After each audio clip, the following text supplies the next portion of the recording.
This episode of Geek's Guide to the Galaxy is brought to you by the new book Something Deeply Hidden, Quantum Worlds and the Emergence of Spacetime by Sean Carroll, who is our guest back in episode 344. Theoretical astrophysicist Katie Mack writes, Carroll gives us a front row seat to the development of a new vision of physics, one that connects our everyday experiences to a dizzying Hall of Mirrors universe in which our very sense of self is challenged. Learn more over at preposterousuniverse.com.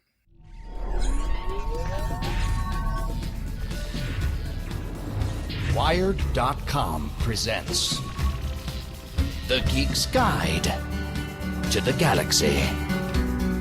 And here is your host, David Barr Kirtley. Hello, and welcome to episode 378 of Geek's Guide to the Galaxy. Today on the show, we'll be discussing awesomely bad 70s and 80s science fiction movies. And this is a follow-up to our panel on awesomely bad 80s fantasy movies back in episode 371, so definitely check that out if you missed it. And this will include spoilers for the movies Zardoz, Buck Rogers in the 25th Century, Flash Gordon, The Adventures of Buckaroo Banzai Across the 8th Dimension, and the Ice Pirates, so just be aware of that. And I'm joined by three guests. So first up, we've got Andrea Kail, making her 9th appearance on the show. She's a graduate of the Odyssey Writers Workshop, and her short fiction appears in the Writers of the Future anthology, Fantasy Magazine, and Lightspeed. She's the former script supervisor for Late Night with Conan O'Brien, and is currently a staff writer at WWE SmackDown Live. So Andrea, welcome to the show. Thank you for having me, Dave. Then next up, we've got Tom Gerencer, making his 8th appearance on the show. His short fiction appears in magazines such as Realms of Fantasy and in books such as New Voices in Science Fiction. His nonfiction book, Think Like Google, is out now, and his short story, All Our Donkeys Were in Vain, appears in the new anthology, The Best of Galaxy's Edge 2015 to 2017. So Tom, welcome to the show. Thanks, I'm happy to be back. And also joining us today is Matthew Kressel, also making his 8th appearance on the show. He's the author of the novel King of Shards, and his short story The Last Novelist, or A Dead Lizard in the Yard, was nominated for the Nebula Award and was a finalist for the Eugene Foster Memorial Award. Together with Ellen Datlow, he hosts the monthly Fantastic Fiction reading series at the KGB Bar in New York. So Matt, welcome to the show. Thanks, Dave. It's great to be back. And today's show is brought to you by the new book Something Deeply Hidden by Sean Carroll. And here's a description of the book. It says, in his audacious yet entirely reasonable new book, Something Deeply Hidden, theoretical physicist and celebrated science writer Sean Carroll tackles one of the most otherworldly facets of quantum mechanics, the many worlds theory, which claims that copies of all of us are generated thousands of times per second. Called irresistible and an absolute treat to read by Yale University theoretical astrophysicist Priyamvada Natarajan, Something Deeply Hidden methodically builds the case for this mind-bending revelation and utterly transforms how we think about space and time in the process. Something Deeply Hidden is available now wherever books are sold. Jan Levin, author of Black Hole Blues, calls Something Deeply Hidden a fascinating and important book, and Brian Greene, who is our guest back in episode 60, calls the book a thrilling tour through what is perhaps humankind's greatest intellectual achievement, quantum mechanics. With bold clarity, Carroll deftly unmasks quantum weirdness to reveal a strange but utterly wondrous reality. So again, the book is Something Deeply Hidden by Sean Carroll, and you can learn more over at preposterousuniverse.com. All right, so now let's get to our panel. Okay, and so the first thing I want to explain for people who listened to our previous panel is that the original plan was to do awesomely bad 80s fantasy and science fiction movies, and then we split that up into two panels, so this is the science fiction one. But then everyone wanted to talk about Flash Gordon, which is 1980, and I figure you can't really talk about Flash Gordon without also talking about Buck Rogers, because the two characters are so intertwined, their histories, and that's 1979, so we were already, like, getting out of the 80s a little bit. And then a bunch of people recommended Zardoz, which is 1974, and I'd never seen it. I had just seen the image of Sean Connery in the weird diaper bandoliers boots thing, and I was just really yeah, exactly, yeah, Borat. I was just really curious. I'm like, I really want to watch it, and when am I going to get a chance? If not now, so I decided to bend the rules a little bit and make this 70s and 80s. But I think that kind of fits because the awesomely bad sort of the crest for fantasy movies really was solidly within the 80s, but I feel like it sort of straddled the decade of the the late 70s to early 80s for science fiction. So I really felt like we could, like I said, bend the rules a little bit. I agree. Yeah. So Andrew, do you have anything you want to add to that? Did you think that we should be talking about the 70s and in this as part of this trend? Absolutely. They sort of, go together. They're of a piece. And 70s led to 80s. And also, if you're talking about 70s science fiction, you can't not talk about Star Wars, which influenced everything after it. So I think you really have to include the 70s. So. Mm-hmm. So were you, Andrea, were you familiar with all these movies before I emailed you? I had seen all of them except Zardoz, yes. Some of them more than others. I've seen Buckaroo Banzai and Flash Gordon a million times because I love them. Definitely seen the other ones only once, though. And then Zardoz, wow, that was a interesting experience. All right, well, we'll get to that. But so how about we Matt? sure will.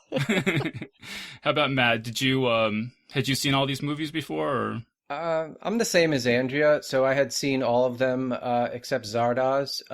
I've only seen Buckaroo Banzai like once before this, so I rewatched it recently for the first time in maybe 20 years. Yeah, so two of the five were relatively new for me. How about Tom? Yeah, I'd seen them all. I watched a couple of them in the theater, and then the other ones I just caught on TV, especially Zardoz. I remember I had a brother who's like 15 years older than me, and I remember sitting one Sunday afternoon, it was on, and I was like, what the heck is this? And my brother always invariably did this. He'd be walking through right around the time I was wondering, like, should I be watching this? And he'd go, oh, this is a great movie. You've got to watch this. And then so I'd be like, all right, fine, I'll watch it. And I'd be like, what is he talking about? But that was the experience I had with Zardoz. So which ones, Tom, did you see in the theater? Let me just go through my notes. I saw Buck Rogers in the theater and Ice Pirates, and that's it, actually. Oh, okay. So so tell us about seeing Buck Rogers in the theater. That was like, correct me if I'm wrong, that came out after Star Wars, correct? Yeah, so Star Wars is 77 and Buck Rogers is 79. I think Star Wars is 76. Nope, 77. 77? Definitely 77, yeah. It's the year I was born, so I know it. Because my mom was pregnant with me when she went to see it. Okay. Yeah, and I've got a friend who's a huge movie buff who we have conversations all the time about movies, and he has corrected me many times about it's definitely 77, Tom.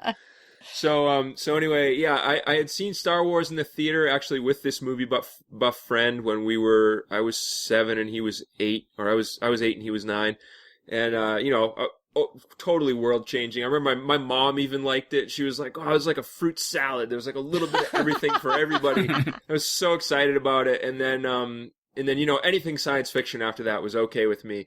So I went to see Buck Rogers in the theater too. And I was like, oh, sweet, another Star Wars movie. And I was greatly disappointed, but in a way I wasn't, because I mean, let's be honest, I was 10 years old, so I was like, yeah, cool, there's lasers and stuff, and there's pretty women, and it's kind of like a James Bond movie, and I don't know, I was kind of like, thought it was okay, but looking back on it, I felt absolutely no nostalgia for that movie. No. Yeah, well, and it's just coming in the wake of, it's like so dramatically inferior to Star Wars. Trying to do the same thing. It seems like it would be hard not to notice that, watching them close together. Yeah. All right, well, so let me tell you a little bit about the history of Buck Rogers that I researched. So Buck Rogers, the character, first appeared in the pulp science fiction magazine Amazing Stories in 1928, and the character was adapted into a newspaper comic strip the next year in 1929. It was adapted into a radio serial in 1932, and it was actually the first science fiction program on radio. And there was a film serial in 1939 and a ABC TV series in 1950. So the character was incredibly popular to the extent that for people who didn't read science fiction, weren't really science fiction fans, Buck Rogers and science fiction became pretty much synonymous. And lots of the general public would just describe science fiction as, quote, that Buck Rogers stuff. So then after Star Wars was so popular, they made a total ripoff of it called Battlestar Galactica.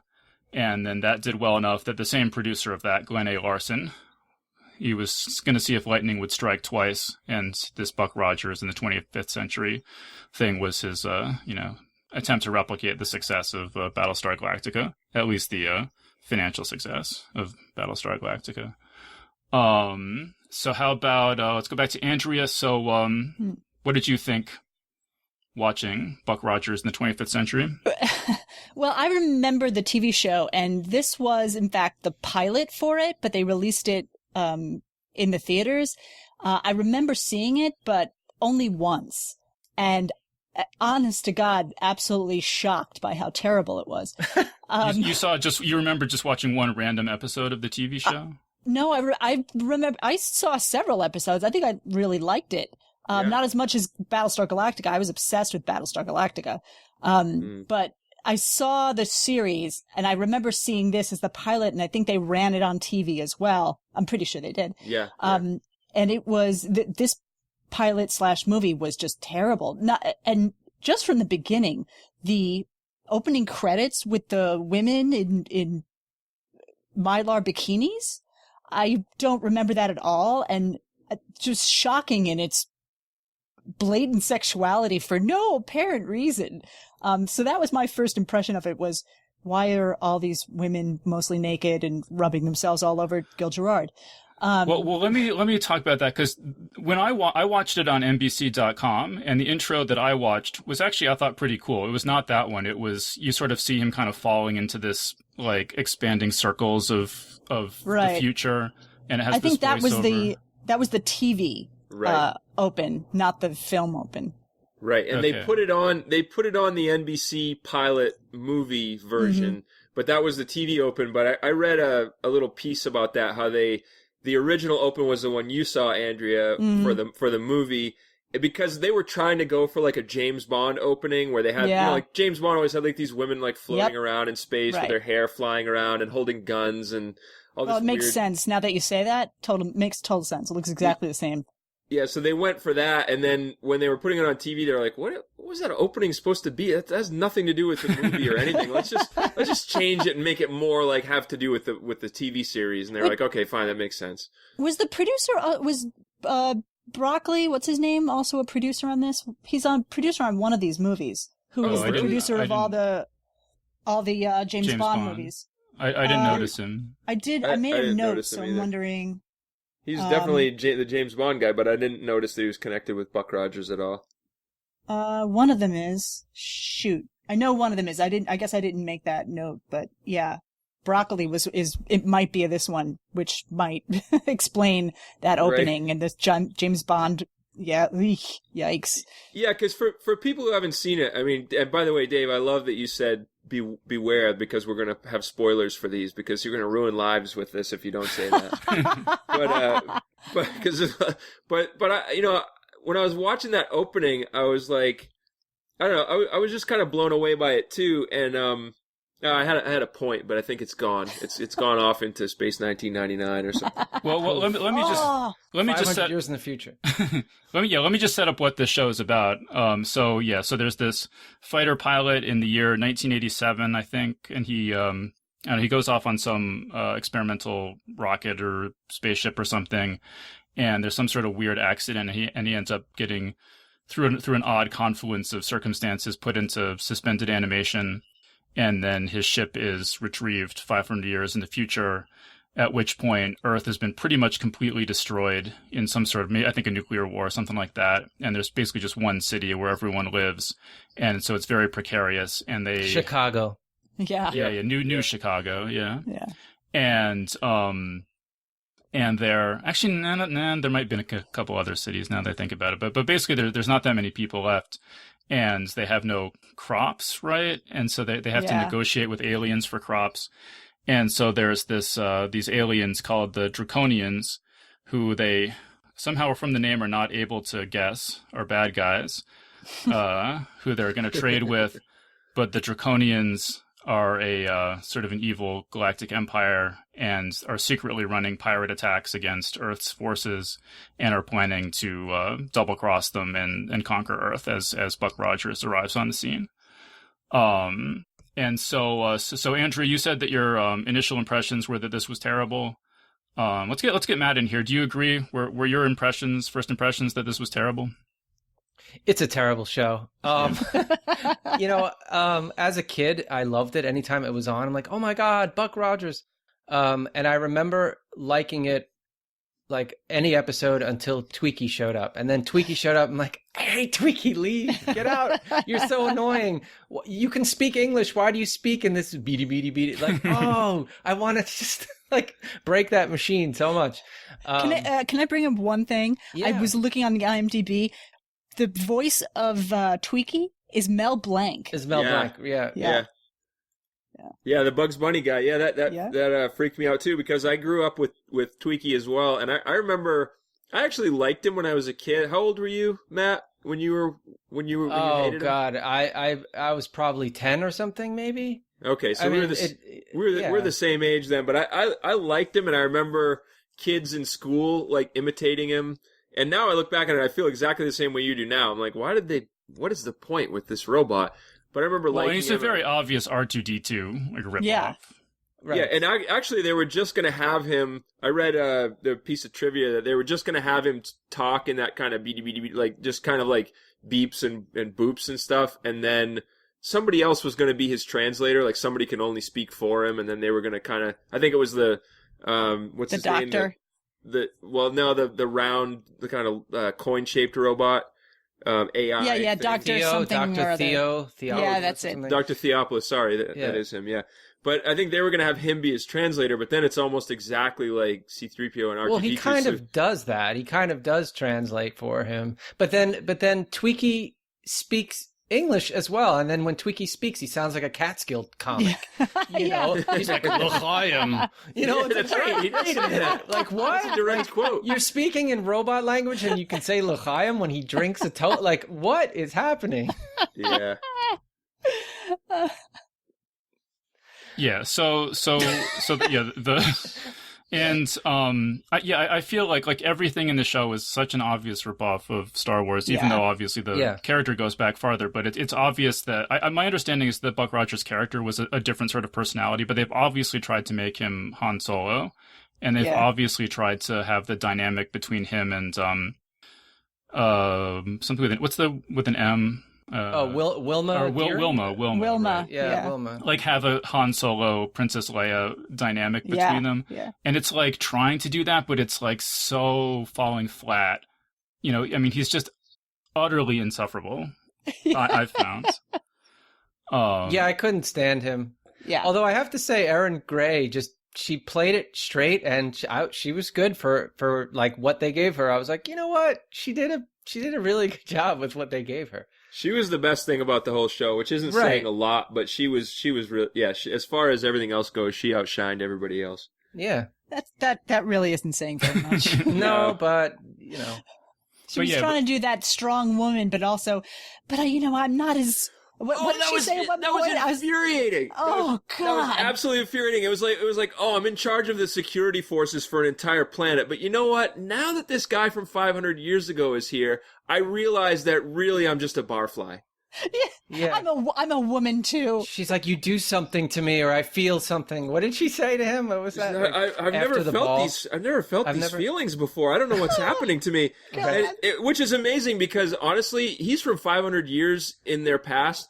I'm from 40 years in the past of people right now, and trust me, my complete misunderstanding of social norms from this decade have not helped me in any way at all. I don't have that Buck Rogers glow about me at all, so I find it hard to believe that those people are so taken with him. Right. I don't want to get too ahead, but I'll just point out parenthetically that this is not the last time we're going to see attractive women inexplicably throwing themselves at the main character. Nope, in sure this aren't. episode. And I mean, I would just say, I'd never watched this before, and so I was just like, this isn't even awesomely bad. This is just bad. I don't know what people were recommending it for. But then I thought, actually, when it got to the part where he teaches them how to dance, like disco dance, Yes, I'm like, okay, this is actually getting kind of awesome here. Yeah, that was awesomely bad. I made notes of it. He says, I'm going to teach you how to get down and let's boogie. I was like, boogie. oh, that's so painful. It was so painful. Yeah, that was horrible. And so my girlfriend Stephanie walked by during that scene, and she just sort of like stops and stares at it. She's like, "Is this real?" You know, Is this like happening? Yeah. because it's like functionally indistinguishable from Austin Powers or something like that. Like Yes, you know, like yeah. it feels Yeah. like a parody. You know, it's not. I don't think intended as a parody, but it feels No. so parodic. Yeah. It was not a parody. They were serious. Yeah, they were dead serious. Because I remember back then, I remember how it felt back then to be like, oh yeah, well it makes sense. Like if he goes into the future and everything's different, of course everybody's going to want to be like we are. Like disco was cool back then, you know? It was like, oh, well not to everybody, but a lot of people thought disco was cool. So it's like, yeah, you go in the future and people are going to be like, oh, what's this, disco? Yeah, okay, this is great. You're right. All you got to do is wave your hand at the DJ. Just let loose. Just let Yeah, loose. And yeah. disco comes out. Yeah, yeah. So awesome. Terrible. So yeah, I don't know if there's actually honestly a lot to say. Let's see, what else do I have in my notes? Well, I thought the costumes were interesting. Can I? I was just going to comment on that, Matt. Princess Amidala, was she a Vegas showgirl who got like transported? No, Ardala. Right. Ardala. Oh, Amidala's Star Wars. Oh, pardon me. Well, anyway, like what was that Versace like thing she was wearing? I was like, where did she looks like she came straight off the stage in Vegas, like the whole Yeah. like bikini. She goes to like a Yeah, the state bikini. function and she's wearing like a bikini and a giant gold hat and like Yep. The crystal bikini is what I wrote. yeah, that was crazy. Well, I mean, I only watched this pilot movie thing, but just from stuff I read, it sounds like they really did do a James Bond kind of thing where there would be some different beautiful woman every episode that he would have some sort of romance with or something. Yeah. So I mean, Right. you know, Yeah, there was one episode I remember from a kid where the beautiful woman she was like the winner of some intergalactic beauty contest, but her beauty was her perfect genes. She had perfect genetics, and I was like, even as a kid, I was like, really? That's a bit of a stretch. Yeah, did that's did that cause the robot to say, "Great body"? Or what? Yeah, Yeah. I wrote Probably. that note down too. I wrote the great body note down too. And then after he kisses Wilma, he makes some joke about easy on reentry, and I'm like, Oh, my no, I God. missed that. Oh my God. It was Yeah. so terrible. I love Yeah. how he redecorated his apartment with like the Italian tablecloth and the like big pepper shaker, like as if that reminds him of home. And then the weird like coffee table that's just like a giant piece of tree that like I was like, where did he get this taste from? And also they're just like, oh yeah, sure, we have a big hunk of giant driftwood Yeah. in our archives. You can have that for your coffee table. Well, but to Andrew's point, I mean, he had all sorts of pervy lines. I mean, like almost the first thing he says to her is like, "I'll stay on your tail," like, and then he Oh, gets yeah. this, like Yes, pervy exactly. smile. yeah, and then he like raises his eyebrows when he says it. He's like, There was something else and he's like, "I never forget a knuckle" when he's kissing her hands. Oh. Like, oh yeah. Oh God, it was Yeah, that so was fantastic. bad. Did you guys catch in one scene, this is kind of off that topic a little bit, but in one scene there was like this absolutely futuristic suspended ceiling. Did you catch that? No. It was like No. it was like acoustic tile with like the metal strips in between it, and I was like, oh yeah, that makes sense. 500 years from now they'll have that. Yeah, sure. Or in the 80s. Exactly. I didn't catch that. That reminds me, though. I mean, one thing I did like was how they had sort of the conclave of AIs basically Yeah. running Yeah, the that was- society. Yeah, they were all males though. If you know, I don't know if you noticed. Of course. I was like, wait a minute. Well, we don't want they're- to get crazy or They're anything. genderless like AIs. Like, why are they all? Hey, look, we gave you a female general. What more do you want? Although the one that Twiggy carries around, he's always sort of hitting on Buck. He's like, Buck, you look good. Did you notice that? Yes. He's like, you're a very handsome man, Buck. Oh my God. He did say these AIs are different from your computers. They said their feelings can be hurt. Oh yeah. Yeah. That's right. Well, yeah, but everyone is just blown away by the sheer manly, virility of Buck Rogers, even if you're a robot, Yes. So, Yeah. and I guess we can. I don't know. There's much more to say about Buck Rogers, so maybe we can get into Flash Gordon. But I mean, it's like they're basically the same story. They're both Yeah. the story of this, like, alpha male American guy who ends up in the future / outer space and confronts an effete, decadent pseudo-Asian kind of evil empire. Yes! I was going to bring up that point that when you finally see Ardala's father, King Draco, he looks like Ming the Merciless. Right, well, so actually... Yeah, and even the costumes. Yes. Yeah. Yeah, so basically, so what happened was I said this Buck Rogers newspaper comic was super popular, and so they actually, some other, newspaper or something was like, oh, we need something to compete with Buck Rogers, and that's how they came up with Flash Gordon, and they basically just like filed the serial numbers off of Buck Rogers and changed the name to Flash Gordon, but it's almost exactly the same story. Yeah, it is, but you were talking about reciting the plot, and it's actually like a really cool concept that the execution is just terrible. But the whole concept of like this guy is like 500 years he's frozen in space, and he comes back and Earth has been destroyed in a nuclear war, and he like gets in and like starts helping out with things. I mean, it's such a cool. And there's this like evil empire like trying to attack the Earth and everything. It's that's Farscape. Farscape is basically Buck Rogers, except instead of he's catapulted into the future, he's catapulted across the galaxy. But I mean that's a different show, but I thought Farscape did it much better. Yeah, that's kind of a tangent, but I'll just add, that the Farscape intro is almost exactly the same as the original Buck Rogers intro. Which you're right, it's a really cool intro. Like that intro, I was like, wow, this is really cool, and then the rest of the show is terrible. But I feel like even in 1928, though, that was already a pretty familiar idea in science fiction. I mean, there was H.G. Wells' The Sleeper Wakes. I mean, I think the idea of someone from the present waking up in the future was pretty well established. I don't know how often. Not on TV.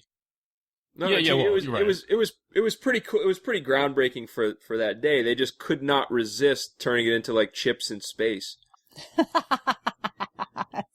Yeah, well, because Harlan Ellison had talked about trying to adapt Asimov's I, Robot into a movie, and it was going along pretty well, and then Star Wars came out, and then he says, like, then they just wanted everything to be like Star Wars. It had to have cute robots and, like, blah, blah, blah. Yeah. And so, I just think in the immediate aftermath of Star Wars, studios were just like, they could only see Star Wars dollar signs, and nothing else was gonna fly at that time. Right. Yeah, well, one bright spot is that this and the other, like, really bad science fiction of the same era is what Hitchhiker's Guide to the Galaxy was lampooning. So I think probably a young Douglas Adams was watching this stuff and going, or maybe not so young, but maybe like in the early 20s. 20s, was watching this stuff and going, this is so awful. And like, I just have to make fun of this. And that's like where it all came from. Hmm. All right, well, I'm surprised nobody's tried to reboot Buck Rogers the way they rebooted Battlestar Galactica. Didn't they, or am I? Did they? I know they tried Flash Gordon. Yeah, they did. Sci-Fi rebooted Flash Gordon. Did they? Well, I missed that. Yeah, it was. You did not. Miss it. That's what I'm guessing. If I didn't see it, it must have been bad. But yeah, let's talk about Flash Gordon, because I mean, I think Andrea all of you are fans of Flash Gordon, right? Or maybe not, God. Tom. Yes. I'm not a massive fan of it, but I love there are things. It's definitely awesomely bad. I'll give it that. Oh. God. All right. Well, let me just say first. So there's a lot of funny stories associated with this movie, but one of them is that this producer Dino De Laurentiis controlled the rights to Flash Gordon. And George Lucas wanted to make a Flash Gordon movie, and so he approached him, and Dino De Laurentiis wouldn't give him the rights to make a Flash Gordon movie. And so George Lucas went with his backup plan, which was to just make up his own similar movie, and that was Star Wars. Wow. So that's kind of an interesting bit of history there. But so Andrea, why do you like Flash Gordon so much? Because it's so fucking awesome. It's amazingly campy. It tries so hard to be kind of serious, and just it is hilarious. The that scene in the throne room when he uses the ring on Dale, and like seduces her with the whatever the hell's in that ring, and then she steps back and she says, "What happened to me?" And Flash goes, "I don't know, but it was pretty sensational." Yeah. I mean, it is full of lines like that, and it is so brilliantly bad. I remember reading something about the movie where they're shooting it, and they were shooting it as a serious movie, and they're on the set, and the crew is laughing, and nobody can understand why the crew was laughing. And they're like, it's camp. It's not a serious film. And the fact that they have, what's his name? Jones? What's his name? First name? Sam the J. guy Jones. playing Sam J. Jones. Yeah. And Melody Anderson. And who are lovely people, I'm sure, but terrible actors. But then they also have serious, Max von Sydow and Topol and Ornella Muti and what's his name, the old James Bond guy, Timothy Dalton. God, I'm so terrible. Brian with names. Blessed. Brian Blessed. These are all great actors. And they're in this movie saying ridiculous lines, completely committed to it. Blind on a rocket cycle. Yes, that's the other thing. I can quote lines from this movie like you wouldn't believe. Oh, it's the best. Well, let me Go, just Flash, say, go. what I read, Andrea, was that apparently this was a collaboration between like an American production company and an Italian production company. Right. And the Italians all thought they were making a dark, serious movie, and the Americans all thought they were making a campy movie. And Maybe so that's the thing I read, yeah. There's like this weird, like conflict, and some parts of it are super dark, and then most of it's super campy. So then Matt, tell us about your love for Flash Gordon.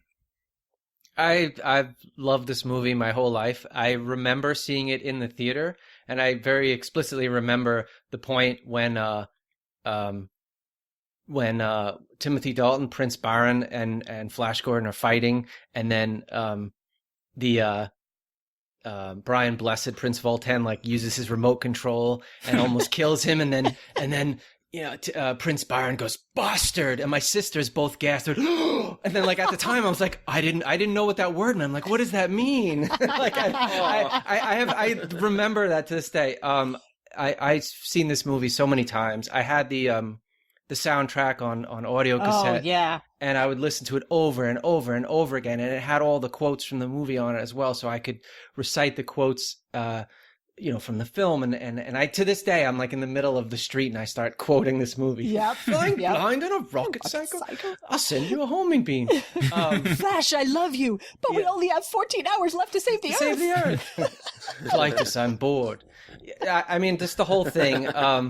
But, there is such really high production values in this, like the sets, the costumes, just the special effects, just the way they envision Ming's universe, where they fly through the Imperial Vortex, it's basically just like colored clouds in water and oil like you've seen 1,000 times. But the way they do it is so creative, and all these little floating half moons that look like split open geodes.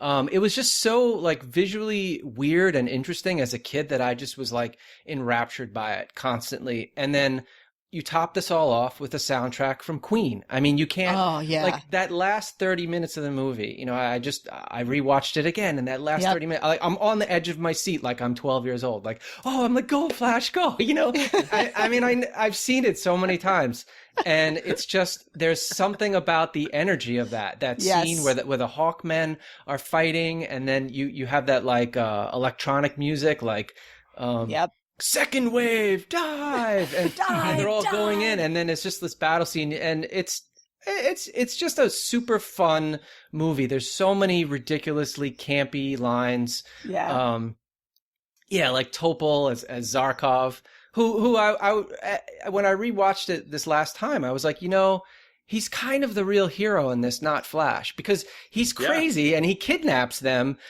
But he's also like, he saves Earth. I mean, he was basically going to go on his own. He's like, I'm going to go save Earth. And they obviously needed the strapping, young football player to do it. But it was just, it's just such a fun movie. And I think it's a fun movie. It's extremely well edited compared to some of the other movies we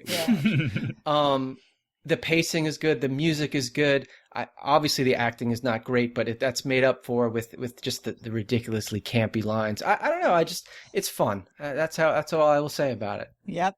And I agree. I didn't mention the Queen soundtrack, which is one of the best soundtracks out there. And at that battle scene at the end, when the guitar kicks in, it's like, oh my God, it's amazing. when he's flying towards the palace, Yep. and then I forget that woman's name, and she's like, "Do not be alarmed. We are firing the city's weapons." And then he's flying in, and you're like, "Oh my god!" Flash." Queen is playing in the background. It's so good. Yeah, It's so good. Well, yeah. So let me pick up on the bright colors, because I think that's really striking, especially given current trends in science fiction movies and superhero movies that tend to be super dark. You know, like the colors are just so vibrant. And then the Queen soundtrack, particularly in the intro sequence. I mean, this has one of the coolest intro sequences I've ever seen. yeah. Oh yeah. The intro, because that was great too, and you see that a lot now in the Marvel movies and the DC movies, where they do the, they show you, like, they flip through the comics, the original comics. Yes.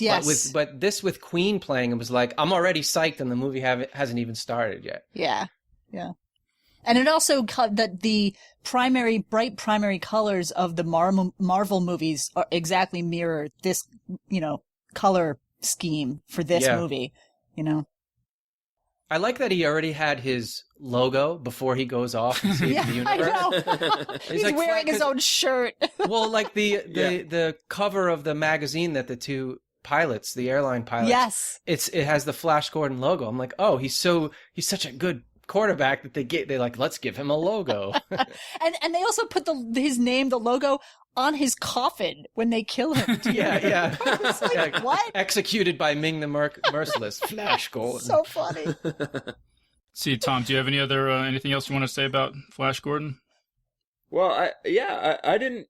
I guess I missed out on a whole important part of my childhood that you guys was very rich for both of you, Andrea and Matt. But I never really watched it. It was one of those movies that my 15 years older brother, I was watching it one Sunday afternoon with commercials interposed and everything, and my brother came and was like, "Oh yeah, you got to watch this. It's a great movie."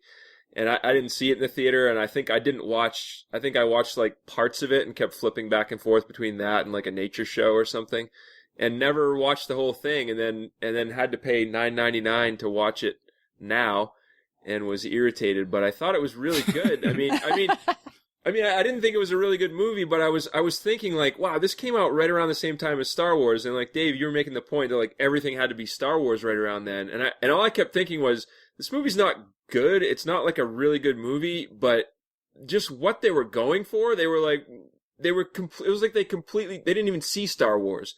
They were like, heck with Star Wars. We're not going to make Star Wars. We've got these like really crazy costumes. Like, it looks like the costume designers were like brilliant, and they made all these like amazing costumes, and they had all this just really beautiful sets, like backgrounds, and things didn't look realistic, but they didn't care. They just like had this awesome vision for what they wanted to do, and they didn't care when things went wrong. They just kept like going for what they wanted, and it's totally original and totally different than anything else that came out at that time. So I had to, as I was watching it now, I was like, well, you have to admire. They were not trying to ape Star Wars at all. They were doing something totally different and a lot of fun.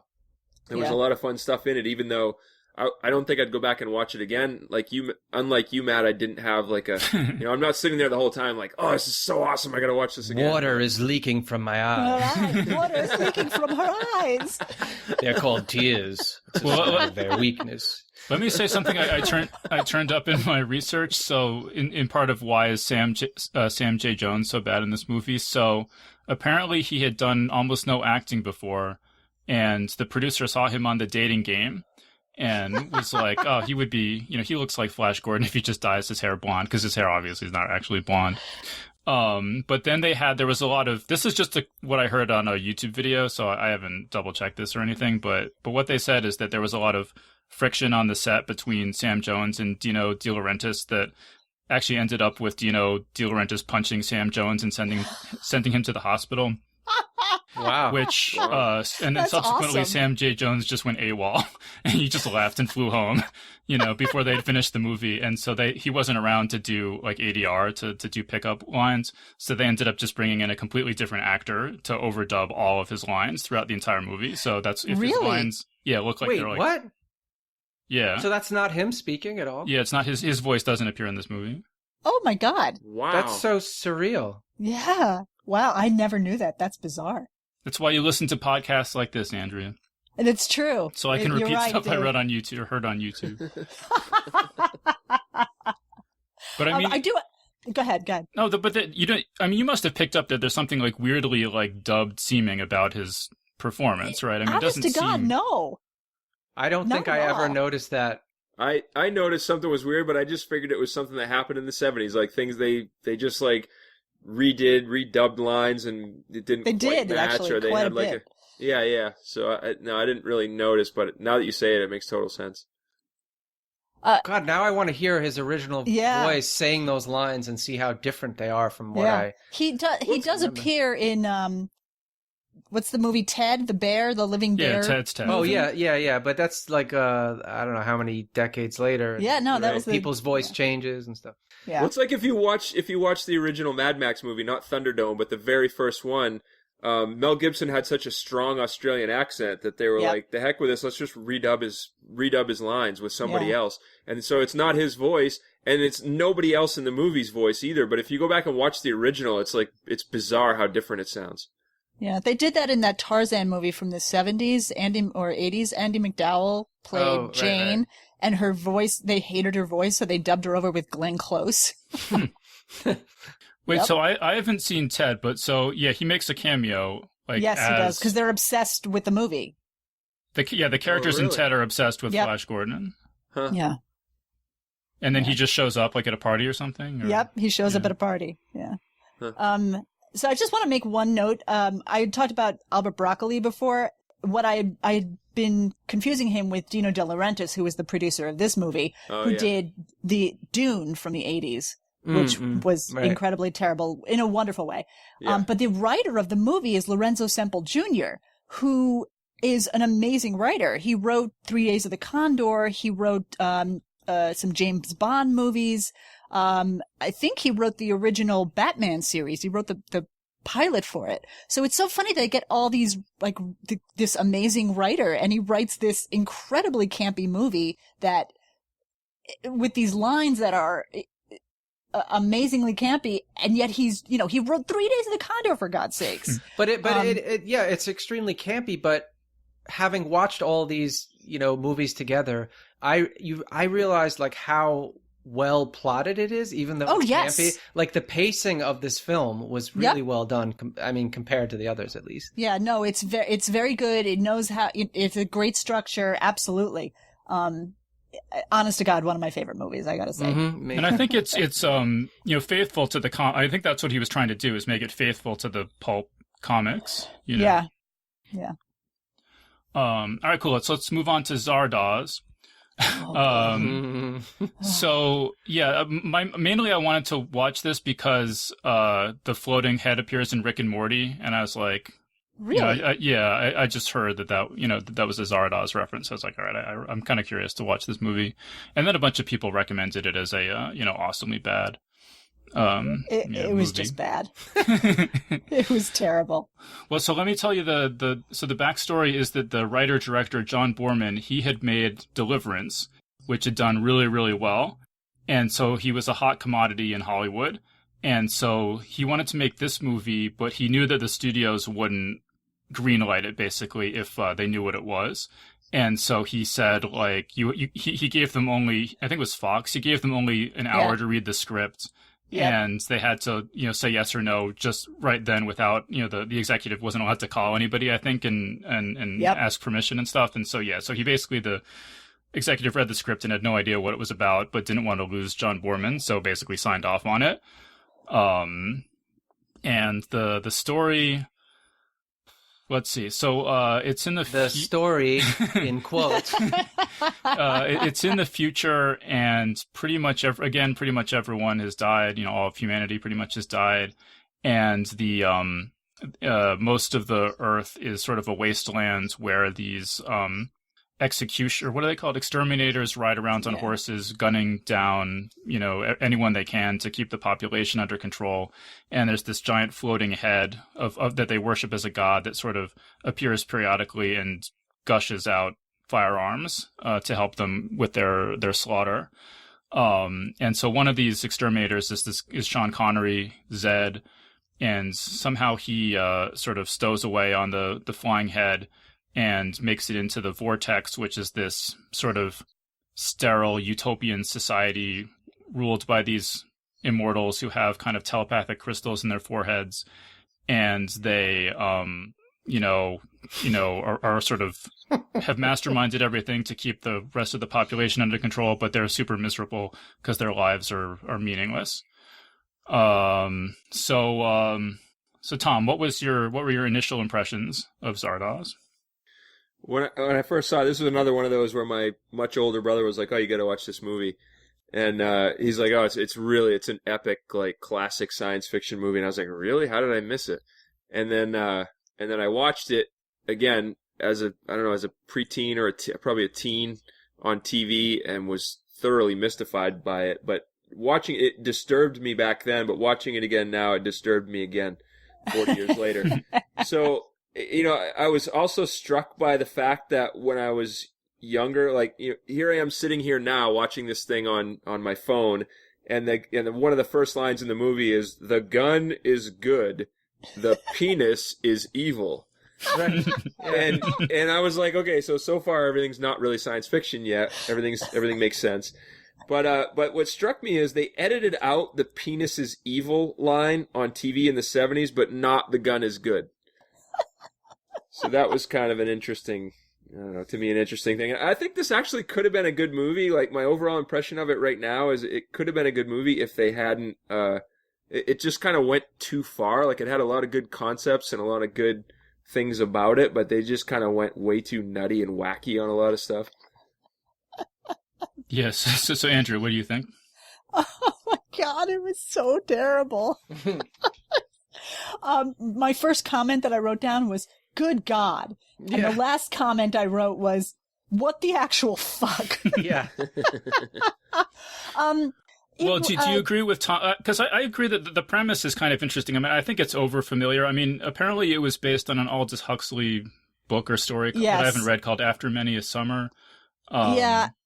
Apparently I read that he wanted to make Lord of the Rings, and he couldn't, the studio didn't want to make it because it was too expensive. So he's like, "I want to make something else." So he made this. And so he's heavily influenced by Tolkien, by T.S. Eliot, and by Wizard of Oz, which shows up, Right. all show up in the movie. I couldn't get over the red diaper and the boots and the band. It was just like, what is going on? Why did Sean Connery agree to do this? Like, I genuinely don't understand. Well, that's a funny. Well, go ahead. Is someone else going to say?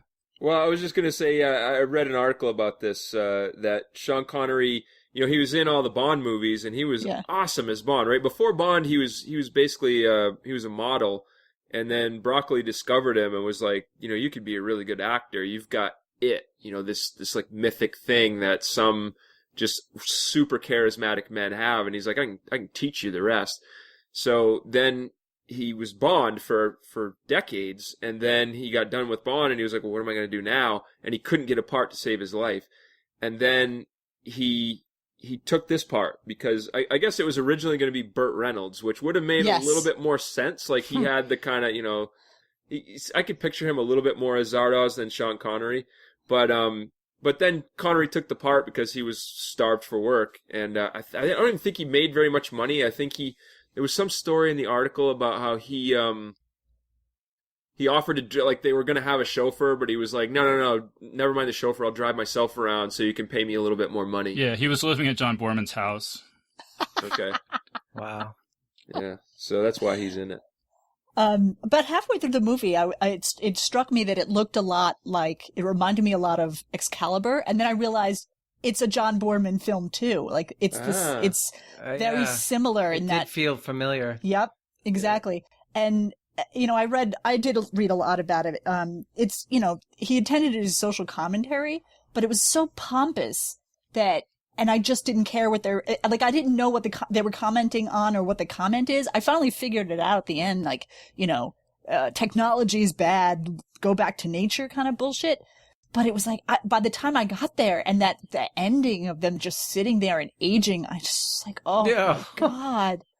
So bad. I think it was a little deeper than go back to nature. I think it was more like it was kind of a relevant social commentary today. It was kind of like haves and have-nots, people who Yeah. usurp all the resources for themselves versus not caring about the fact that everybody else is starving to death and being murdered wholesale. Yeah. I thought it was more that kind of social. I thought that was social commentary was actually pretty biting. I thought that held up even today. But it was so pompous and so overdone. I just didn't care. Let's get Matt back in here. Matt, what did you think?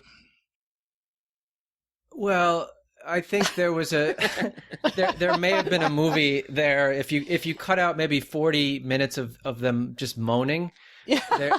There I mean there was there were little pieces of an interesting story there. I thought, like they put like the crystals in their brains so they could psychically communicate, and then there was this city where, like you said, the haves lived and the have-nots were in this wild lands outside, and this idea that they created this false god for them to worship outside as a way to control them. I thought there was like really interesting ideas, and then even just like the whole little computer crystal ring thing. I thought that like there was a lot of little cool stuff buried in here, but I have a feeling that when the writer sat down, he basically like, I'm going to do a heroic amount of acid. I'm just going to trip my balls off, and then whatever comes, let's do that. Let's have this. So let's just have, Sean Connery in a room, and let's like have the, the two women going through his memories on a big screen, and let's just have like weird naked bodies on the walls. And let's not explain that at all. Like maybe it was sort of like that's where they were cloning people. Well, no, they were trying to. That wasn't clear. They were. I guess nothing. It wasn't clear. No, it was not clear. They were trying to. They couldn't get sexually aroused because they were immortal, and in the process right, the whole of world had immortal, ED. The world had ED. Exactly. Right. So they wanted to see like, well, can we turn them on? So they put pictures of naked oiled up women on the screen. No. I'm not talking about the part where he's standing there and then he can't get aroused by that, and then he gets aroused by Consuelo. I'm not talking about that. That was also pretty weird. And they're all just sitting there watching him. Yeah, they're like, okay, are you going to get aroused or what? And that he's blonde, curly Paul McCartney guy. Yeah, right, exactly. And then he's like smiling. He's like, no, that doesn't. I'm not talking about that though. I'm talking about where they're. It's earlier than that, where they got him strapped down to the table. And he has his hands behind his head. Yes. His neck is bent back. And it's sort of a pyramidal shaped room, I guess, or trapezoid. Oh, that's right. And there's like all these weird bodies on the side. And then the original Zardoz, he was killed, but they're like, oh, we're rebuilding him now. And they point and you see like a fetus growing. Yeah. But there were like all these naked bodies and like dripping water. And it was just there and it wasn't explained. And I was like, okay. I know. There were a lot of things like that in this film. There's a lot of cringy stuff, and then they keep replaying the rape part, and I was like, oh come on, that was pretty bad. And then the whole penis drawing and the god, Boorman loves his naked boobies. There was a lot of naked, nudity throughout this entire movie, sort of very like pretentious, artsy, gratuitous nudity. Exactly that. It's very 70s. That is. That artsy nudity is so 70s. But Andrea, I don't know what you're complaining about, because I know that you don't like oiled men in loincloths. and he wasn't oiled. They didn't oil up Sean. He wasn't oiled. I think my favorite version. My favorite part of this film was not the nudity. It was the part where they're in the table eating some kind of meal, and the woman, I forget her name, just like in the middle of the meal, just stands up and goes, oh, and like sticks her arms out, and then all of a sudden they all just do that as well, and like go into some psychic trance, and it was just like, what is happening? What movie am I in? Where am I? Let me say what I thought was cool though, because there were some other ideas I thought were kind of cool that we haven't mentioned. So I thought the idea that they get punished by being aged was really cool. Yeah, that was. Because he was accused of transmitting a negative aura. So you have this whole, it's almost like a nursing home of the people who have all like gotten, punished so much that now they just have sort of old senile bodies. And then you also have the people who are, they call them the apathetics, who they're almost like the brain dead or something. Yeah, well, they've just gotten so bored with everything after living for so long that they just, don't respond to anything anymore. I thought that was kind of cool. Yeah. So yeah, there was cool stuff in the movie. It's just that there's this like Matt was saying, there's like this 40-minute section, toward the end, which is just so long and so pretentious and so boring. It just, if you just cut all that out, you would have an okay movie. Yeah, I think you would. I think my favorite part, in the movie was when he breaks through their indestructible clear plastic bag, and then defeats them all by throwing flour on them. Yeah. Oh God. That's 2 hours of my life I will never get back. Never getting that back. And then he's like, stay in my aura. I was like, well, where did that come from? They didn't mention anything about his aura. Stay in my aura. It will protect you. Well, because they seemed like a 70s cult. I mean, that's totally the vibe. I kept expecting at that dinner table scenes, I kept expecting everybody to stand up and sing Jesus Christ Superstar, because that's what it looked like. Yeah. And there was a lot of really, really thinly veiled LSD references where they're like, have to touch my tongue, touch the tip of my tongue. I'm like, oh. I missed that. Oops. Or what was her name? May? Where she's like, Sean Connery walks into the room and she's under a sheet. The sheet. Yeah, the bed sheet. And then she throws a sheet over him, and then somehow they're like, I don't know, dueling in psychic space. It was just so weird. Yeah, that was bizarre. I did like you pointed out, Matt, the ring with the cool. It had like a cool display that came out, kind of like an Iron Man thing. I was like, that's it was like Siri. Yeah, it was like a male version of Siri. Yeah, he's like, he points it at the flower and he's like, what is it? And it's like flowers, and he's like, for what purpose? And it goes, decorative. And I was like, it was bizarre and ridiculous, but at the same time, I was like, are you kidding me? In the 1970s, somebody thought of that? Like, that, I don't know, I thought that was pretty cool. No, I mean, there were some really, cool concepts in this film. It was like everything the director thought of, everything the writer thought of, they threw in. They're like, let's put that in there. Yeah. All right, so I think the big takeaway here is if you're a studio executive and someone says you've got an hour to read this screenplay, take it or leave it, you say no. No. Yeah. All right, but we got to move on to Buckaroo Banzai Across the Eighth Dimension. Oh. Wait, can I ask one quick question about Zardoz really quick? Okay. So when he stumbles upon them and they're baking bread, and then the sort of blonde Paul McCartney-looking guy has a weird conversation with them in backwards language. Oh, And then that was never explained. He's like, I thought there was something wrong for a minute. I'm like, did I hit a bad? Well, what was that though? Was that nothing? There's no explanation. Okay.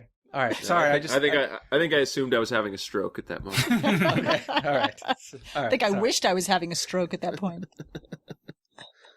All right, Buckaroo Banzai Across the Eighth Dimension. So let's see. This is kind of hard to summarize, but so Buckaroo Banzai is a neurosurgeon, rock star. He's good at a lot of different things, and he has this whole gang that hangs out with him. They're all in his band, but they're also sort of like soldiers of fortune. In the story, it's sort of and he's a scientist, and one of his scientist friends is doing experiments in traveling through solid matter by moving into extra higher dimensional space. And so at the beginning, Buckaroo Banzai drives a car through a mountain by passing through the eighth dimension, and it turns out that there are these imprisoned evil aliens in the eighth dimension, and they've kind of, some of them have gotten loose back. That was the Orson Welles, whatever year that was, the War of the Worlds radio play. Yeah. And so the ones that got out around that time were trying to free the rest of their compatriots, and then there are these sort of quote unquote good aliens who are going to destroy Earth if Buckaroo Banzai can't stop them from freeing the other evil ones. I think that's pretty much what happens in this movie. Yeah. So Matt, what do you think of Buckaroo Banzai Across the Eighth Dimension? So I have friends who love this movie, and I wanted so badly to love this movie, but as a kid I never did, and now I just just the setup you said, this guy is a rock star, and he's also this amazingly talented scientist, and he's also a kind of stunt pilot too. I mean, he basically does everything. There are all these little jokes within this film that are just are they in the eighth dimension? No, I think they're over New Jersey or something. Like, there are so many like great jokes, but for some reason, and I think it has a lot to do with just the pacing and the editing, I don't like this film. I know that's like going to upset people who love it, but it could have been like brilliantly funny, but it's just the jokes fell flat for me. I think a lot of it was timing. A lot of times I actually felt like it might have been the copy I had, but the audio levels were a little low and I couldn't quite catch what people were saying. And I never really felt, it's played for camp. I think we should say that, but I never really felt like any tension in it. And I never really warmed up to Buckaroo Banzai as like an interesting character.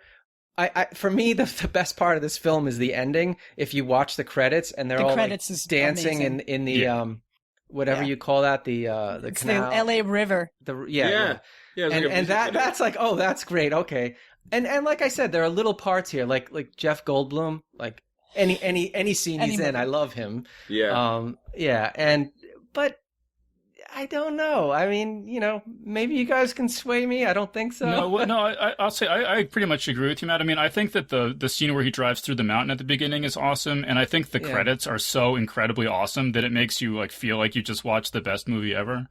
But I agree with you. Like, it's really like the pacing you mentioned. It's really like disjointed and doesn't, the scenes don't flow and stuff. And so I would definitely recommend watching the first scene and the credits, and the rest of it, I'm not crazy about either. And sometimes if you watch a movie that's a couple decades old, you're like, okay, the pacing's a little bit slower. I get it. This is, we're used to faster paced films, but having watched all these other movies consecutively, you could say, no, it's not it's not a well-paced film. I guess I will say I actually really like Buckaroo Banzai and the idea that he's like the best neurosurgeon and rock star and all this stuff. And, he has his own comic book about him and all the, like, I would totally watch a Buckaroo Banzai movie, but the Lectroid, like, plot in this one doesn't particularly speak to me or anything.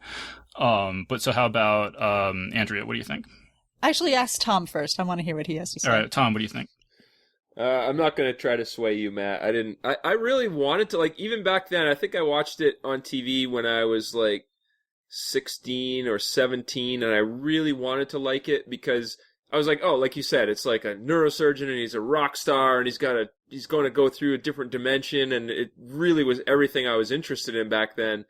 And it was, it was like, oh, it's like Hitchhiker's Guide to the Galaxy sort of brought into a movie. I'm going to love this. And then I sat and I think I rented it actually, and I think I tried to watch it, and I think I got like halfway through it and didn't finish it. And then I watched the whole thing this time, and I liked it a little bit more as an adult, but I still was like, I don't get it. There's so many things in there that I should love, and I just don't. And I think maybe you're right, Matt, that it's like the pacing and it's maybe the acting. I feel like maybe Peter Weller was miscast. I'm not sure he was the best Buckaroo Banzai that they could have had. Jeff Goldblum was awesome. I think maybe he would have made a better Buckaroo Banzai. John Lithgow I like John Lithgow in this movie actually a lot, and I love Christopher Lloyd and everything he's in, but I think the mask they put over him kind of hamstrung him quite a bit.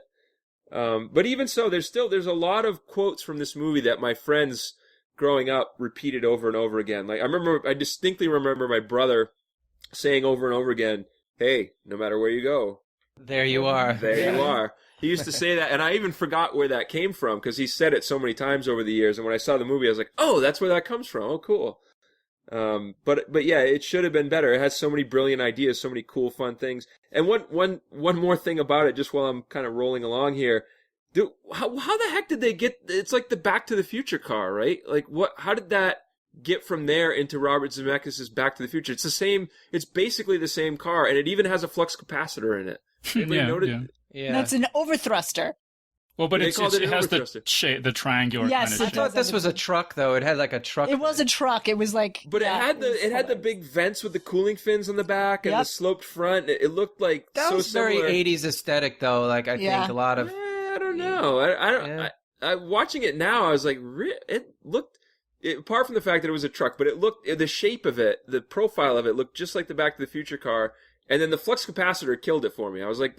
They even have the flux capacitor. Like, did What Robert... year? This was 84. What year was This Back was to the Future? 85. This was 85, first. yeah. This was first, and so I'm like, did they have some kind of agreement? Did Robert Zemeckis like call whoever made this movie and say like, hey, I hate your movie, but I love that thing, the car, the shape of the car, and the little flux capacitor, the little like Y-shaped. You're thing right. with the It does kind of mirror the way they, in Back to the Future, the way the car sort of disappears. Yeah. I didn't even think about that. Yeah. I don't know if you know this story, but it was originally supposed to be a refrigerator that Marty McFly travels through time in, and then they were afraid that kids would like go into refrigerators and die, and so they had to change it to a car. So maybe they're just like, at that point they're like, fuck it, let's just take the Buckaroo Banzai car. Like, I'm sick of writing this thing. But so Andrea, you want to give us your long-awaited verdict here? Yes, you're all wrong. It is one of the greatest films ever made. I legit adore this movie. I just watched it again this morning. Still die laughing. And I think you can't come at this movie as a science fiction movie, really. It's a comedy. It's a straight up comedy with some really great lines. It's there to make you laugh. And, I don't understand the not liking the pacing. I think it moves along at a clip. It's ridiculous. The characters are ridiculous and absurd, and it works for me. I mean, there's so many great, like, ridiculous things. Like, there's one point where Penny's, been kidnapped and she's dying, and they put her on the phone, and she's like, "Don't worry about me, I'm not worth it," And he goes, Penny, get off the phone, honey. And it's so absurd. I guess the thing is, Andrea, it's like, it's funny, but is it dramatic or tense or emotionally affecting ever? I mean, it's not, it's supposed to be funny. Like, it's supposed to be absurd. And it achieves that end. Like, the characters are so ridiculous. And they have such crazy names, like Perfect Tommy and Reno, and it's just like, what is going on? But you don't care. Like, I don't care. Cause, the black Lectroids are all Rastas. Why is that? Yeah. It's like, what? The president is in traction for the whole thing. Why? Yeah, that's not explained. There's no explanation for that. Well, and then the general who says, when they're about to get blown up, they think they're going to get blown up, and he goes, "I want to tell you, I am barely holding my fudge right now." Oh yeah. What? No, there were a lot of really hilarious lines when Banzai holds his hand out to the Japanese scientist. He's like, "What is this?" He's like, "That's your hand, Buckaroo." Exactly. It's so good. Well, so apparently the guy who wrote this, wait, I think I wrote it down, Earl Mac Rausch. Apparently he really struggled and wrote something like 17 completely different versions of the screenplay. And so then when they went to make it, they had this 300-page book of all the different screenplays. And so they took ideas, so there was this whole like this huge by that point mythology behind it. And then they didn't explain any of it. I don't know whether that was intentional or just, incompetence. But I mean, like that's a very distinctive feature of the movie is how much mythology there is that isn't explained or set up. One of the reviews, this is Dave Curran, the Chicago Reader, wrote, the film gives you the mildly annoying sensation of being left out of a not very good private joke. And I mean, I think that's, there's something to that. I mean, some people like this reminds me a lot in terms of tone of stuff like Repo Man or John Dies at the End, these sort of overtly weird movies. And personally, I like a little bit more sort of conventional dramatic story, climax and emotions and stuff like that. But I guess it just depends on how much you're charmed by just the weirdness. I see. That is exactly what's charming to me about it, is the weirdness and the fact that they don't explain everything. And I think that's a hallmark of not just good science fiction, but a lot of good, like, you don't need the explanation. You just accept it, or I accept it without question because it's just funny. Like, well, I'll give you this. If I were to just sit down and watch any 5 minutes of this film, I'd be like, that's funny, that's hilarious. But when you pile them up one after another, I started to like get bored, I guess. Wow. Because I mean, that's just me though. I know, like I said, I have friends who love this film. Yeah, no, I absolutely love it. And I think it's hard for me when I hate a movie. I can tell you, I can go on for hours about what I think is wrong with it. When I love a movie, it's hard to say why. I can't talk about the structure because I'm so pulled in by the film that I'm not looking at that. I'm laughing out loud at the jokes, at the absurdity of it. It's just a fun movie. And I guess if you don't, I'm going to say this and it's going to sound bad. I don't mean it to be like, if you don't get it, then you don't get it. And I'm not saying that is like, you don't know. I know that's you know fine. what, you know what I'm saying. It's like Robert McKee said, you're either on board or you're not. And if you're not on board, then you notice all the flaws. And if you're on board, it doesn't matter what they do wrong. You don't care about all that stuff because you're on board. I don't care. Yeah. Because, I mean, look at all the stuff that Flash Gordon does wrong. I mean, there's so much wrong about that movie, but it's so entertaining. To me, this is as entertaining as Flash Gordon, because this is my triumvirate of favorite science fiction movies or fantasy / science fiction movies from the 80s is Flash Gordon, Buckaroo Banzai, and Big Trouble in Little China. Oh. 3 movies that I absolutely adore. Well, I love Big Trouble in Little China. I love 2 of those. I love that movie. I could watch that movie over and over again. Oh, over and over again, yeah. See, Big Trouble in Little China is also played absolutely with camp, but it also has a really, really fun plot arc.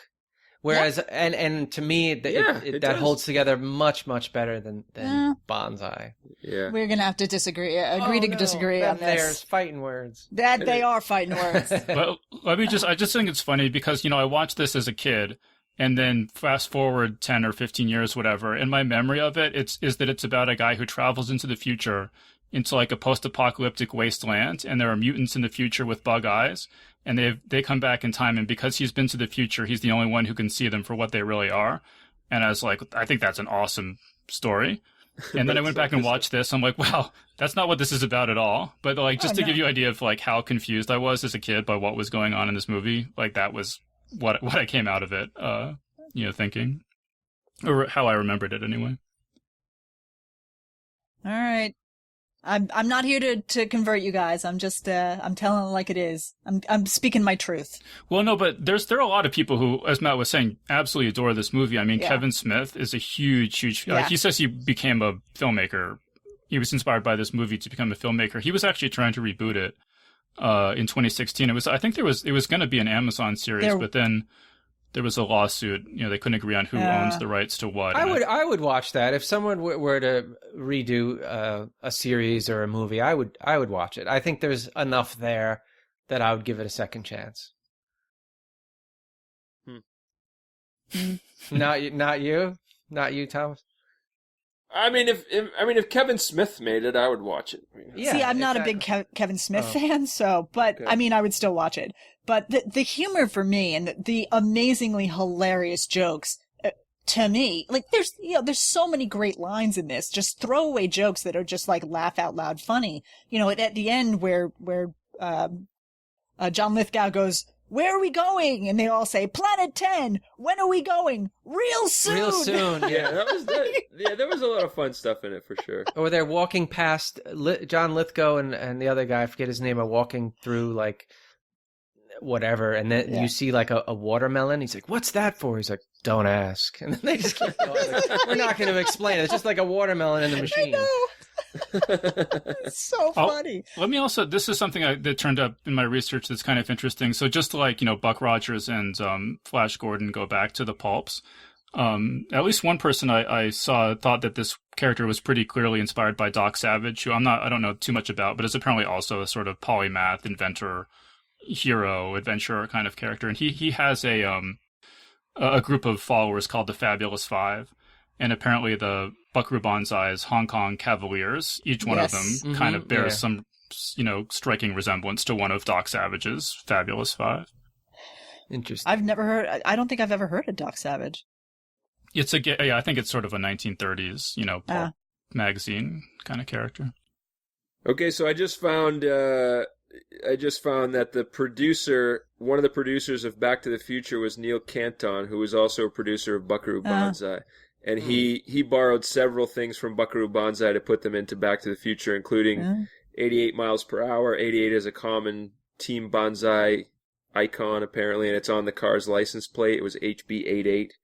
And then the flux capacitor was in there, and triangular design of the flux capacitor. Doc calling Marty Future Boy, and the same actor, Christopher Lloyd, calling Buckaroo Banzai Monkey Boy. Right. So anyway, same producer is why the flux capacitors. There you go. Both movies. What was the name of Buckaroo Banzai? Like, he had all these, I guess they were a fan club, but they were also like Boy Scouts. The blue shirts, blue jackets.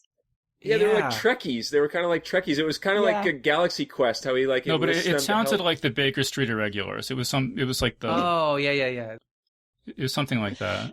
The blue jackets, the Buckaroo Banzai blue jackets. Yeah. Something like that, yeah. I thought they were called something Irregulars or something like that. Blue Jacket Irregulars? I know it's Blue Jacket something. Yeah. Huh. I like them. Let me also just note, I mean, yeah, like people who are big fans of this really feel like this movie was like 10 or 20 years ahead of its time. And yeah. I mean, it did really poorly in the theater, but which is strange to me because I feel like everyone that I know has seen it.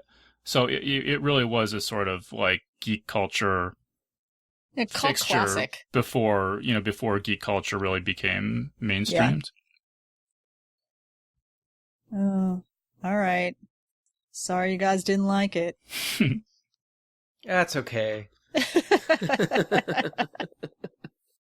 Well, speaking of not liking things, let's move on to Ice Pirates, which I'll say this was legit one of my favorite movies growing up. Really? Yeah. Oh, I love this movie so much. So the premise is that it's in the future and all of the water planets have been destroyed, and so water has become an incredibly scarce commodity that's now more valuable than gold.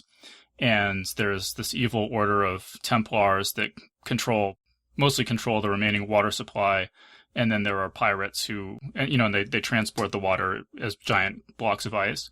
And so then there are ice pirates who swoop in and steal the water from them.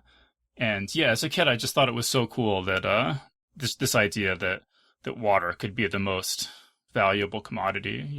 That's kind of like a cool science fiction idea to me.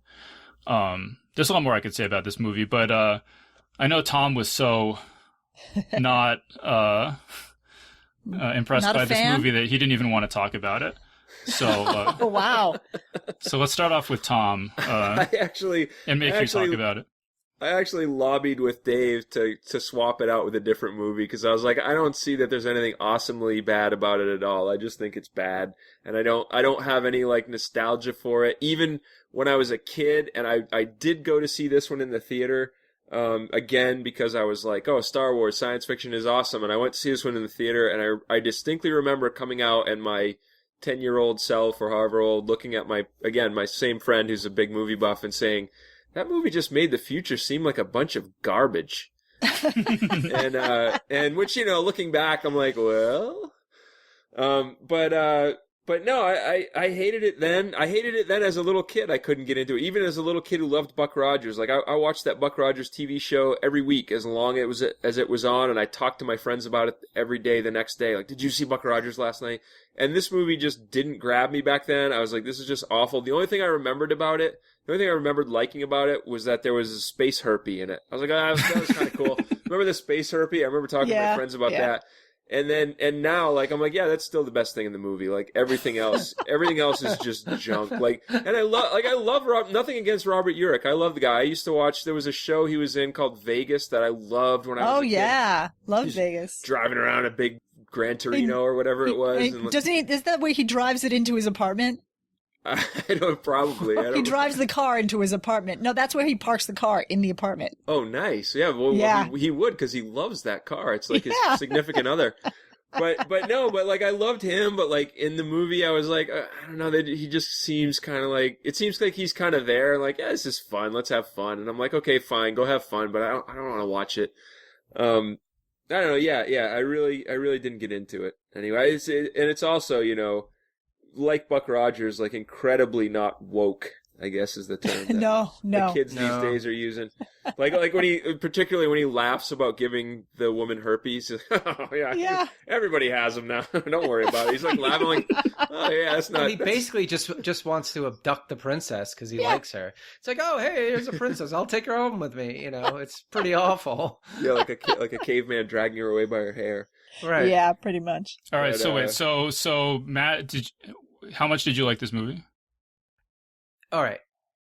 Take me back, 30 years, and I love this movie. Like when I was a kid, I would eat up anything science fiction, but there was like I did not know this was camp when I watched it as a kid. I was just like, oh, cool, so, a science fiction film. You watch it now with the sensibility that I have now, and there's a lot of problems with it. But it still has parts of it that I found really kind of funny and amusing and ridiculous. Please tell me you're not talking about the farting alien on the toilet. No. Although it was kind of funny. They're like, somebody take care of him. Like, I like that they break into the spaceship, and then the room that they break into is the bathroom. Like, come on, that's funny. But it's got its issues. So it's like I definitely do not like this as much as Flash Gordon. And I think watching it now, it's okay. It's not like my go-to film if I want to relax or anything.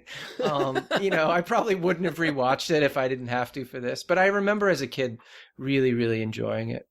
Okay, Andrea, overall verdict. Well, I watched this a lot when I was a kid, and I thought it was absolutely hilarious. Loved watching it. Have seen it a million times when I was a kid. I haven't seen it in, 25 years maybe. Watched it again. And boy, did I'm not going to say I like it, but it's definitely not as hilarious as I remember it. I think it's probably because things have changed. The abducting the princess and, it was just not as, it did not hold up. It did not stand the test of time for me. I do want to point out, but I did a lot of research on it. It was co-written by one of the guys who wrote Krull, which I find interesting. Oh, perfect. Okay. Yeah, exactly. See that? Yeah. And it also, I don't know if anybody else had this impression, it reminded me a lot of Firefly. The look and the plot itself. Yeah. It was just not as funny. Well, if we're going to talk about behind the scenes stuff, yeah. So the backstory is kind of interesting because this was originally supposed to be a serious $20 million movie called The Water Planet or something, which would have been awesome. I would love to see that. Yeah. And then the studio was having financial problems, and they put a blanket policy that they would not fund any movie for more than $8 million. So like more than half the budget disappeared. And so the director was like, we can't do a serious space opera movie for $8 million. This has to be a comedy. And so he went and rewrote the script to make it into a comedy. And then also, like, there's some weird stuff about apparently, like, the producer had punched a studio head or something. And that also resulted what's all this punching? That also resulted in money being, like the budget being cut even more from what I gather. So yeah, I mean, like, yeah. Yeah, I've got it open here. It says, turns out the producer was a close friend of Paul Newman's, and the studio head had said something derogatory about Paul Newman's wife, and so the producer had punched him. There you go. Yeah. But so yes, and so this movie, it's 9% on Rotten Tomatoes. So I mean, you have to go into it with appropriate expectations, and particularly like you guys are saying, like it was made in 1984, and you have to look at it through your 1984 like glasses, or you're not going to enjoy it at all. But I think it's still really funny. I mean, like the oh my gosh, the part. Come on, the part where they're like on the conveyor belt and the guys are like, did you get overtime this month? And the guy's like, no. And like that whole conveyor belt. And then there's the guy the old guy's going to shave him. He has the really shaky hands. I don't know. I think that was really funny. All right. Well, I remember thinking that was hilarious when I was a kid. The conveyor. I might take back my herpes statement from earlier. The conveyor belt part might be the best part about the movie. It was like, because it was like a GM production line. That just suddenly appears in this science fiction movie where they're like killing people, like reassigning people or whatever. that was kind of fun. Yeah, these union workers like, I gotta work overtime without pay again. What were they saying? Basically that. Yeah, that was good. That was a little spark of brilliance. Ron Perlman was in the movie, so I was like, okay, yes, he was. There's gonna be some good, but they like completely wasted him. They had him say like these tiny little lines, and probably they didn't know how awesome he was back then, so they just like didn't let him say anything. But there's quite a cast in this movie, actually, like Angelica Houston, Ron Perlman, Bruce Vilanch, John Carradine. I mean, it's pretty amazing cast. I think they got Angelica Houston because she was like a friend of the writer or the producer or something, and it's just like asked her to be in it. But it was not as funny as I remembered it being. That's where the humor absolutely didn't work for me. I mean, apart from the space herpy and the production line, Dave, can you give any more evidence to back up this like really funny movie that you saw? I didn't. Well, I think really funny is maybe pushing it, but I think Robert Urich is brilliant in this movie. Like every facial expression he makes just cracks me up, and he and his like sidekick Roscoe. Like, I just think they're funny together. Like, they have a funny dynamic to me, and just like, they're just constantly in these like funny situations, and just like the way he responds to them just through his facial expressions. It just works for me. I don't know. I just like him a lot as a character. I can see that. His facial expressions are really good, but I mean, I would counsel anybody who wants to see that to go watch Vegas instead, because it's actually got like good writing, and it's like, I don't know if it's got good writing. I haven't seen it since I was 10, But I mean, I don't know. I think that would be more enjoyable, and you get to see as many facial expressions from him as you want. And you're right. He's got a lot of charisma. Yeah. And just like the part at the end where they go through the time warp and they're getting old, like second by second. That was pretty funny. That was clever. Yeah. Like, have you ever seen that? Tell me you've ever seen that in a movie before. Like, I saw it in that's Endgame. Cool. Okay, a movie that predates Ice Pirates. Nah, if I thought hard enough, I probably could. But no, you're right. That was clever. The only thing I really hated was the space herpy. I thought that was the worst part of the movie. Because, like, what does that have to do? Like, what does it have to do? It's just like, they're just like, oh, Alien is popular. Let's put that in. It's a joke they dropped in. It was very 80s. Yeah, I feel like it was a missed opportunity where they could have revealed the space herpy after the two of them had sex. Because, like, you didn't tell me you had space herpy. Yeah. No, Dave, that was if you grew up, if you were a teenager in the 80s, herpes was like, because this is the problem. This is the whole problem with my life. In the 1970s, when I was growing up, there was like all these beautiful women with feathered hair and flower print dresses around, and all these hippies, and everything was really cool. And I was like, oh, I cannot wait until I'm a teenager. I absolutely cannot wait. And then I was a teenager, and it was the 80s, and what a ripoff. Because it was all like leggings and mall hair and like I thought you were going to say herpes. Well, and herpes. Well, that's the crowning thing. It was all before that. It was all like free love and everything. I mean, when I saw going back to you talked about how much you hated Hot Tub Time Machine. I think in a previous podcast, Andrea. Who did? Andrea. I did. No, I love Hot Tub Time Machine. I think it's hilarious. Good. We can remain friends. Yes, we can. I apologize. I apologize deeply. But anyway, there's a line in there when he says, somebody's like, "Oh, come on, we're back in the '80s, man. It's free love." And then John Cusack somebody's like, no, that's the 60s, dummy. And then they're like, we had like Reagan and AIDS. I hate this decade. It's like all irritated. And that's exactly how I felt. When I got to the 80s, I was like, what a ripoff. What happened to all the girls in the flower print dresses and the feathered hair? And then you had herpes, which is like, guess what? You know all the sex that your older brothers and sister had? That, not together, of course, but that they had like while they were growing up. Well, that's over because now there's herpes. So herpes was in like every headline. And so, and Alien was a big movie. And so they just put it together. They're like, oh, it's a space herpes. And I was like, oh, that's very clever. That was a clever joke back then. Yeah, it was a clever joke back then. But... I'll tell you, Tom, the other thing I think is legitimately funny about this movie is the robots they give him axes and they have to like chop at each other and they like never do anything right. And he's always just like so like aggravated by the robots. I don't know. I think it's funny. Yeah, I guess I can see that. That irritated me when I was a kid, and it still sort of irritated me watching it now, but it is kind of I thought it was a clever concept that maybe was a bit overdone in the movie.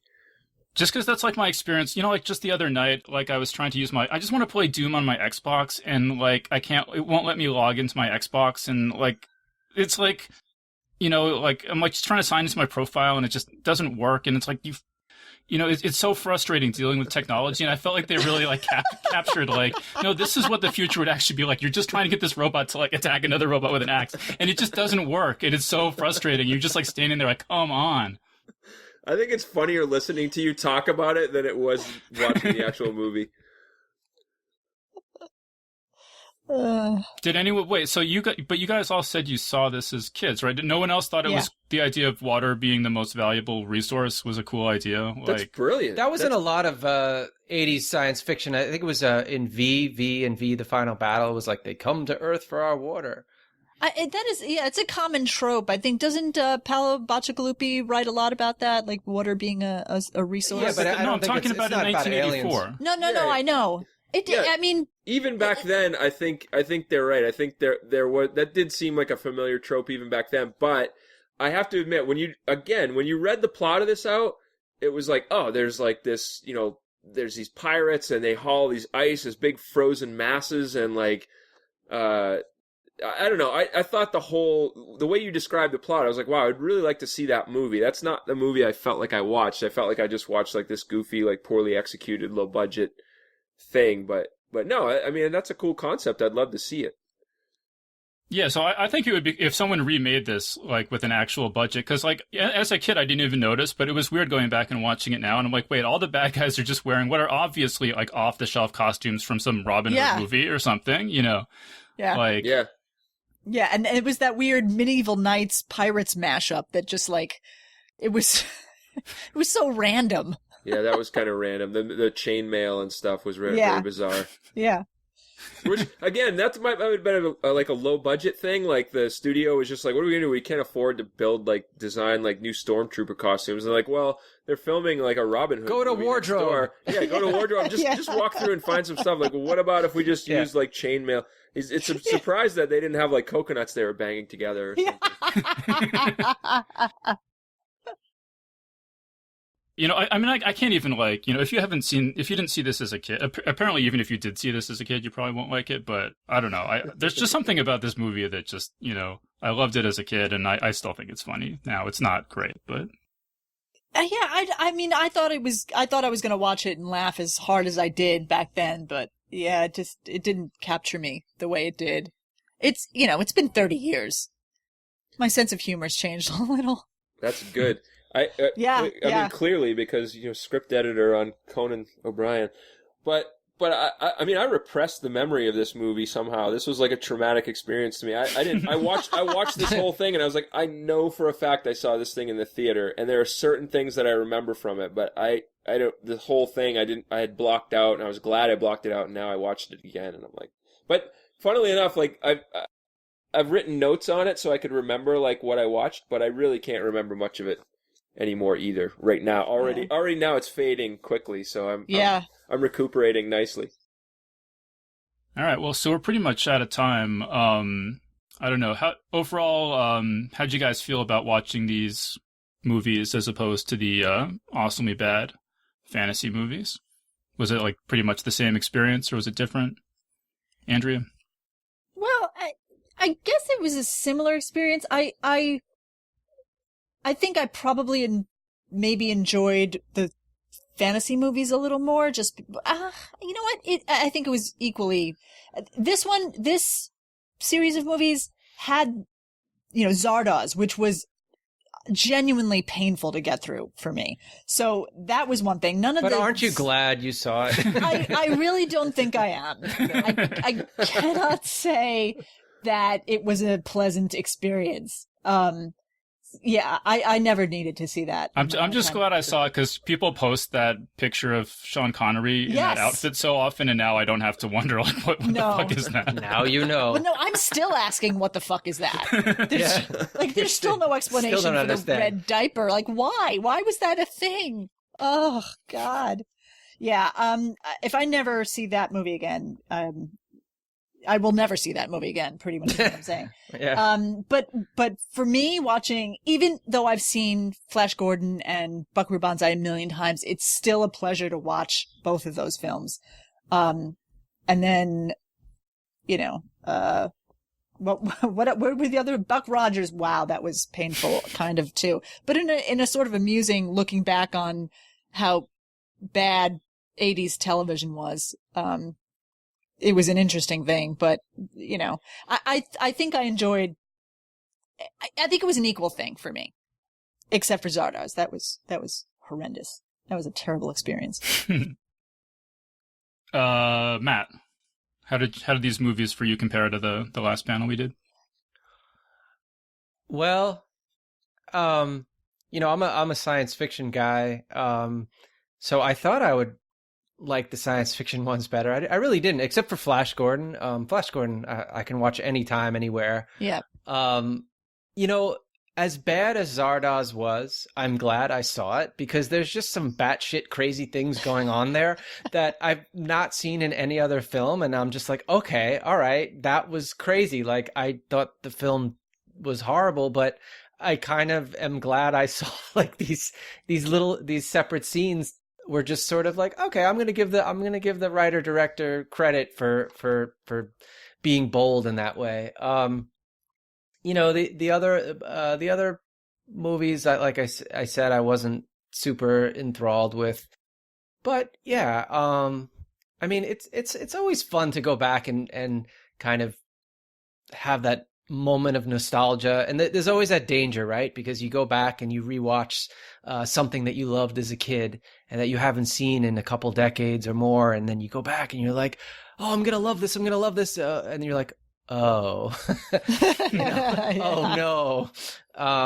So a couple times, I think with Ice Pirates, I was like, oh yeah, I definitely remember this differently. Yep.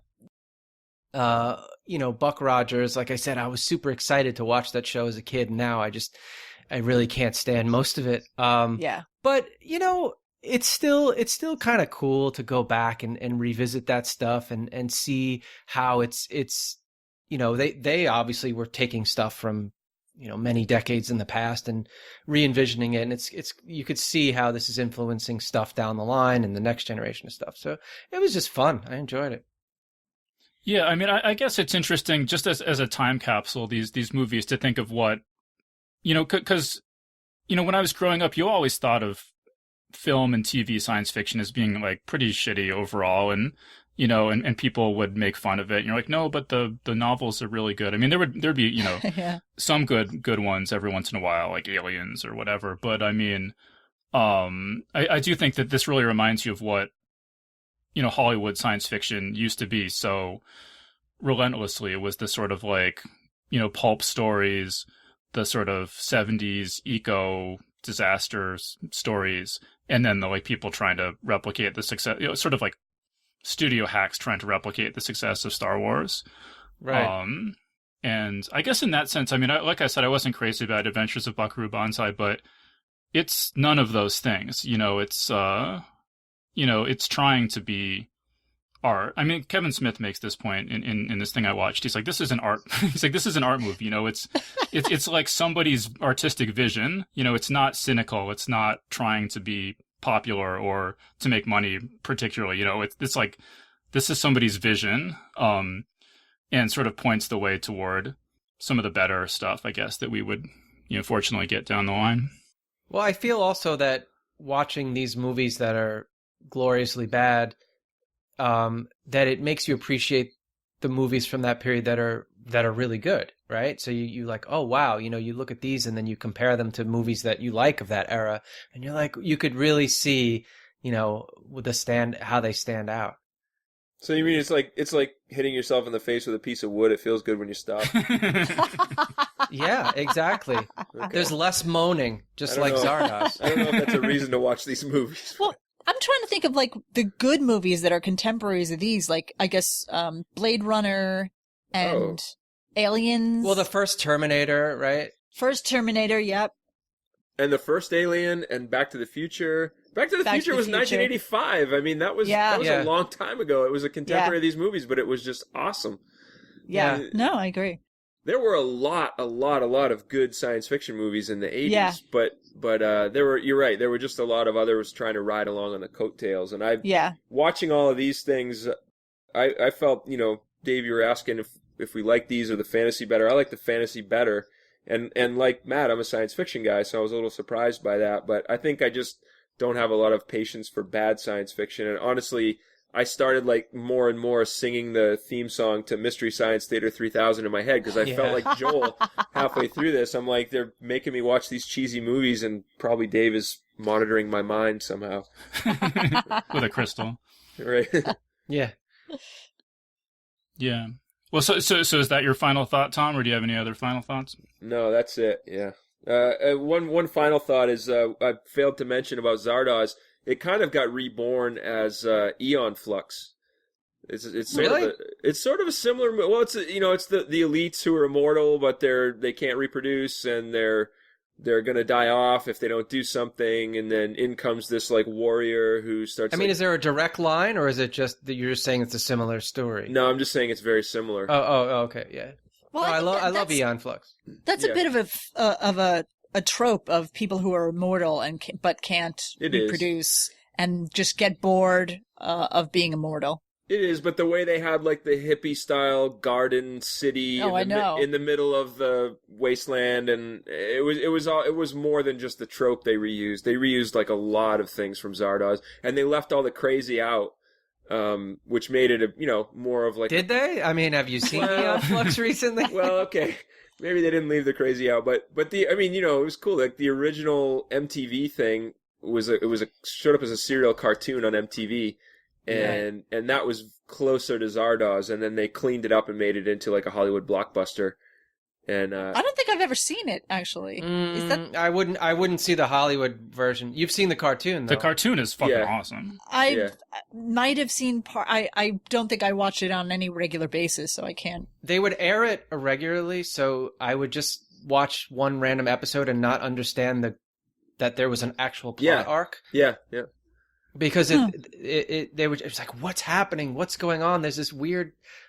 Didn't she die in a lot? All right, this is getting too spoilers. Off topic, but just like if you haven't seen the original animated Eon Flux shorts, you 100% have to watch them. I'll just say in terms of reusing stuff, I forget there were like a lot of these movies reused footage from other movies.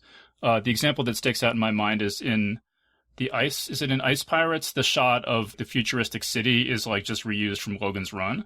Like that's how low budget it was. Huh. Well, I just want to bring up one thing. I went to one of those riff track things in the theater, like a year ago, and the movie they were making fun of was called Space Mutiny. This was truly one of the worst films I've ever seen. It's from the 80s as well. And if you ever get a chance to watch it, just because it's so horrendous. But we're watching this movie, and all of a sudden they cut to like an outside shot of like the spaceship they're on. And it's the Battlestar Galactica.